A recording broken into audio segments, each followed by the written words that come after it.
Good evening, you all tennis fans out there. Today and this week was quite an interesting week. Starting with, this was the second week of the French Open. And that was very exciting. The court was, it was slow, and then in the end it was kind of quicker for the finals today and yesterday. But you had very cold, wet conditions there the last couple weeks, so I kind of like it. It made you really, you got to see a lot of different players out there. It was also the week that Muhammad Ali yesterday passed away, and I know we all had some special feelings towards him. I did. I saw him speak at University of North Carolina when I went to college there. He spoke in our auditorium, and he was great, and it was really inspirational speech. I think I was a freshman. Anyway, let's get into this. I'm Jack Broudy, and this is The Real Spin on Tennis every Sunday night, 7 o'clock Western Time, 10 o'clock in the East Coast. I want to welcome and thank everybody who's here tonight. I also want to thank, we got a lot of people enrolled in the school this week. I want to thank you all and welcome you to the school. I know you're going to love it, and the rest of you who are in the school, you know that your compatriots here are going to love the school and learn a lot. In fact, I want to get our blog rolling here in the next week or so. So if anyone wants to give me suggestions, I'm very happy to do that. Take all your suggestions and put it to work on the new blog we're going to announce. Because we really need something different out there. For example, today with the French Open, I'm watching the usual. I'm watching yesterday's match with Muguruza and Serena and today's with Djokovic and Murray. And, all everyone does, it doesn't matter whether it's the commentators or the people Facebooking, oh, this is tremendous, oh, this is incredible, this women's tennis is the greatest ever, and just gushing. So I want to have a blog where people can express other feelings, about what they saw and what they felt like out there. For me, this year's French was not quite as exciting as I expected. I actually thought it was pretty routine. I expected Murray and Djokovic in the finals. I thought Murray would win a set, and I thought Djokovic would wear him down. That's what always seems to happen, and I expected Murray's serve. It was better than I expected in the beginning, but as usual, it let him down a little. His first serve percentage went way off the last three sets, and that always seems to happen to Andy. He's got a pretty nice service motion. I don't think it's perfect. A little too much back arch, not enough legs. So he's not quite as balanced as Djokovic or Federer or some of the other great servers. So there wasn't that much to talk about, in my opinion, on the Djokovic-Murray match, because it's pretty much what we all expected. Djokovic was solid as can be, hit everything within 2 feet of the baseline, deep, deep, deep, And Murray, just after a while, he just got kind of exhausted, and he lost his cool, and he just got tired. You could see him just being worn down as the match went on.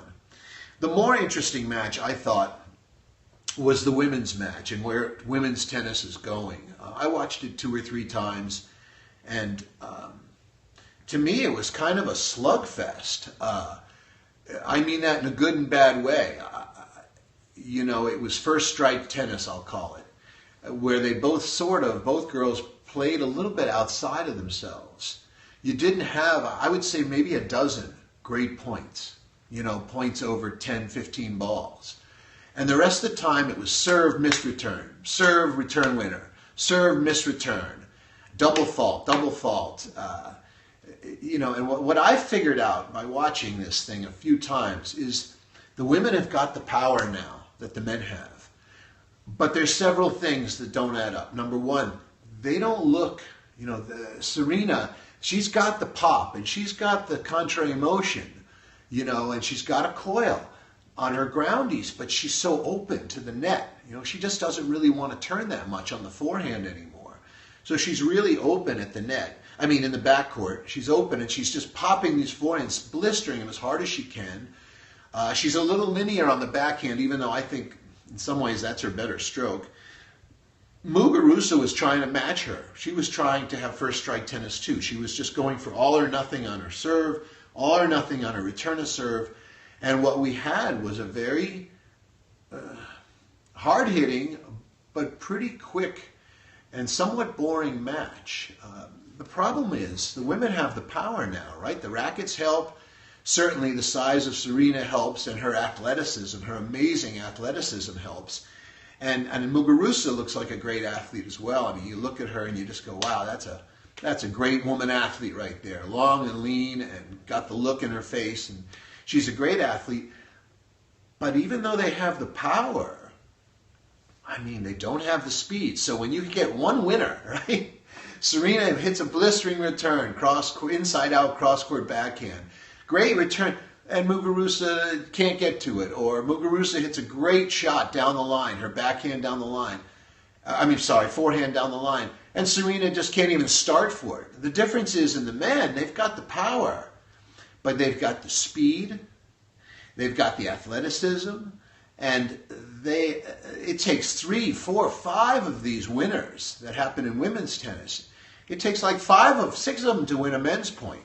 I mean, you see that constantly. And the touch, there is no touch in the women's game. I mean, I saw Serena try 4 drop shots this match. One she just hit in the bottom of the net, which was her last one in the last game, I think, or the second to last game. And then she hit 3 others, which were just horrible. I mean, no feel at all.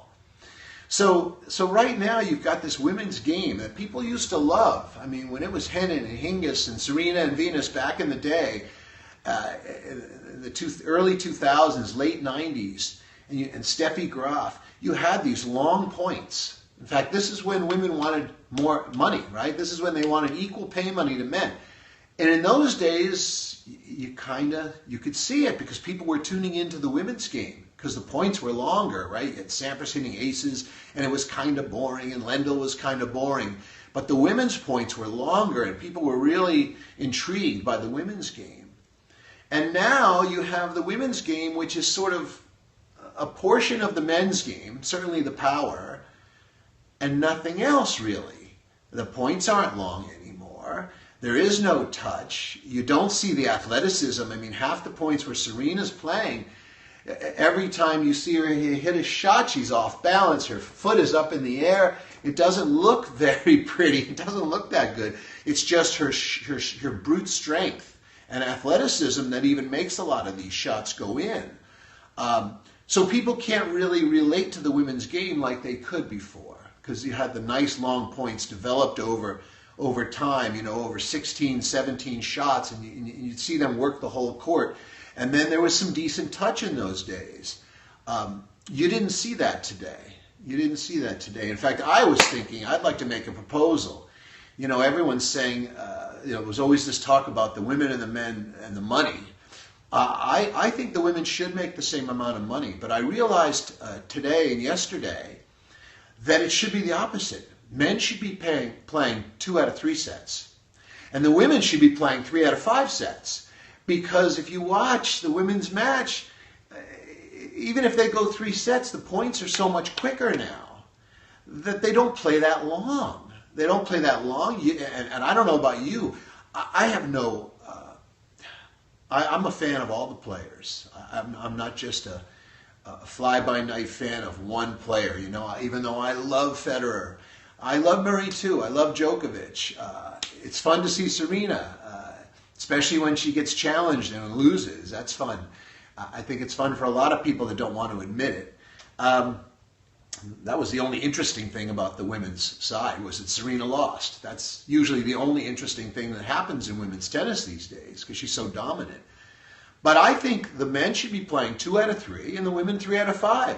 Then you'd have equal time on the court because the men's points are lasting much longer. That's the one thing I noticed after watching that women's finals. Like I said, there was some good tennis.